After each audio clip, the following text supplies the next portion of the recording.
Президенттің халыққа жолдауы елдің әл-ауқатын арттырып, халықтың тұрмыс деңгейін жақсарта түсетін бағдарлама.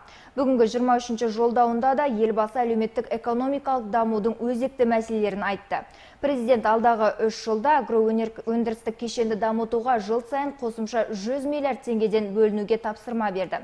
Ал бизнестің жол картасы 2020 бағдарламасын жүзеге асыруға 30 миллиард теңгеден бөлінеді. Президент пәрмен берген тапсырмаларға Түркістан облысының кәсіпкерлері пікір білдірді. Дәл қазір облыс орталығынан әріптесіміз Мұхтар Атабекке сөз кезегін берсек. Бүгін елбасымыздың халыққа арналған жолдауы қазір жер-жерде талқыланып жатқаны белгілі.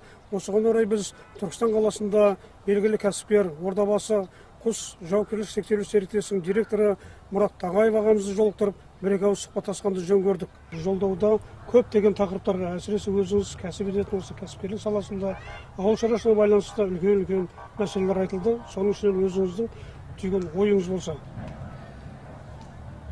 Жалпы жолдауды ыждағаттылықпен тыңдадық. Жолдауда барлық сала қамтылды. Үлкен мынау экономикалық дамудағы біздің алға ары қарай жылу жолдарының бәрін елбасымыз анықтап берді. Соның ішінде біздің бүгінгі өзімнің осы салама айтатын болсақ, ең үлкен жетістік осы бизнестің жол картасы 2020 бағдарламасын ары қарай оны 25 жылға дейін созуы деп айтар едім.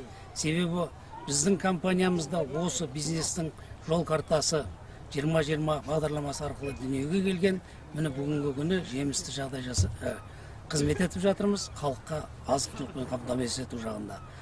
Және де осы өндірілген ауыл шаруашылығындағы өнімдерді ары қарай онда терең өңдеп, оны да мына бәсекеге қабілетті өнім өндіру бағытында да үлкен оқысы ой тастады және де ұсыныс жасады.